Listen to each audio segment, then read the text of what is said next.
Assalamualaikum. Hai teman-teman semua, selamat pagi. Semoga hari ini teman-teman semua selalu sehat ya. Bertemu lagi dengan Bu Ifat dalam pelajaran Bahasa Indonesia. Setelah sebelumnya di proyek 3 kalian sudah belajar materi dari masing-masing mapel, di mana proyek 3 ini adalah tentang budidaya tanaman. Di pelajaran Bahasa Indonesia nanti kalian membuat laporannya berdasarkan hasil pengamatan kalian selama ini. Nah, untuk menunjang kalian membuat laporannya, mari kita belajar dulu apa itu teks laporan hasil observasi. Sudah siap semua ya? Pernahkah kalian memiliki pertanyaan tentang suatu objek? Misalnya, berapa lama proses tumbuhnya akar? Apa saja kandungan nutrisi yang ada pada madu? Di mana habitat kunang-kunang? Nah, untuk mengetahui semua itu, kalian memerlukan teks laporan hasil observasi. Apa saja sih yang akan kita pelajari dari teks laporan hasil observasi? Yang pertama, pengertian dari teks laporan hasil observasi. Kemudian yang kedua, fungsi teks laporan hasil observasi. Yang ketiga, ciri-ciri teks laporan hasil observasi. Yang keempat, struktur teks laporan hasil observasi.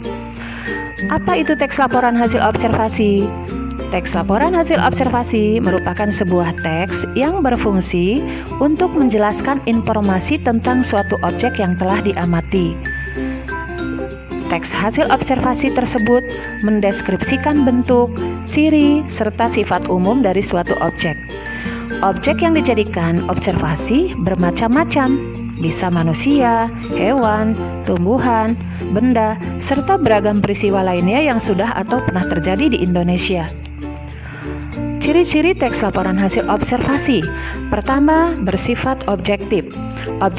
Objektif dapat diartikan tidak memihak pada apapun. Yang kedua, ditulis berdasarkan fakta.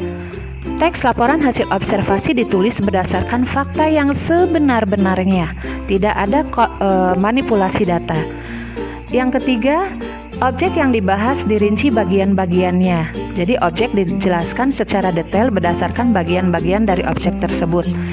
Yang keempat, ditulis secara lengkap. Jadi data yang kalian temukan pada saat pengamatan semuanya ditulis pada teks. Yang keempat, yang selanjutnya, fungsi teks laporan hasil observasi. Yang pertama, tanggung jawab tugas dan kegiatan pengamatan. Jadi apabila kalian ditugaskan untuk menanam pohon, kalian harus bertanggung jawab. Jadi jangan hanya menanam lalu membiarkannya. Jadi kalian harus memupuk, menyiram, sampai nanti kalian mendapatkan hasil dari tanaman yang sudah kalian tanam. Yang kedua, untuk memberitahukan pihak-pihak terkait tentang suatu kebijakan. Yang ketiga, alat pendokumentasian suatu objek. Jadi pada saat kalian melakukan kegiatan menanam, kalian harus mendokumentasikannya, yaitu bisa dengan cara membuat videonya. Selanjutnya, struktur teks laporan hasil observasi. Yang pertama adalah pernyataan umum. Di dalam pernyataan umum itu kalian harus menjelaskan objek yang kalian amati. Apa pengertiannya? Misalnya kalian menanam bunga mawar. Apa itu definisi dari bunga mawar? Nah, itu ada di definisi umum. Yang kedua, deskripsi bagian. Di dalam deskripsi bagian terdapat klasifikasi untuk menggambarkan objek. Contoh bunga mawar. Kalian harus menggambarkan bagian-bagian dari bunga mawar secara detail. Atau misalnya kalian menanam kangkung. Nah, kalian juga harus menjelaskan bagian-bagian dari kangkung. Yang ketiga, deskripsi manfaat. Nah, jadi di dalam deskripsi manfaat terkandung manfaat dari objek yang diamati. Misal kalian mengamati bunga mawar.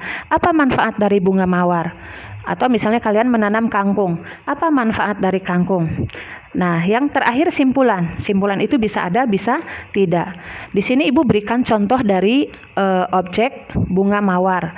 Di paragraf pertama, di situ ada menjelaskan bunga mawar. Bunga mawar adalah tanaman semak dari genus Rosa sekaligus nama bunga yang dihasilkan tanaman ini. Nah, itu adalah bagian dari pernyataan umum. Selanjutnya, di paragraf kedua merupakan deskripsi bagian. Jadi menjelaskan bagian-bagian dari mawar. Yang ketiga, deskripsi manfaat, menjelaskan manfaat dari menjelaskan manfaat dari bunga mawar.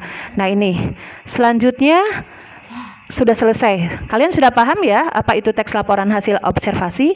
Lalu kalian kerjakan tugas-tugasnya, ya, kalian baca tugas-tugasnya lalu kalian kerjakan. Oke, itu saja dari Ibu ya. Wassalamualaikum warahmatullahi wabarakatuh.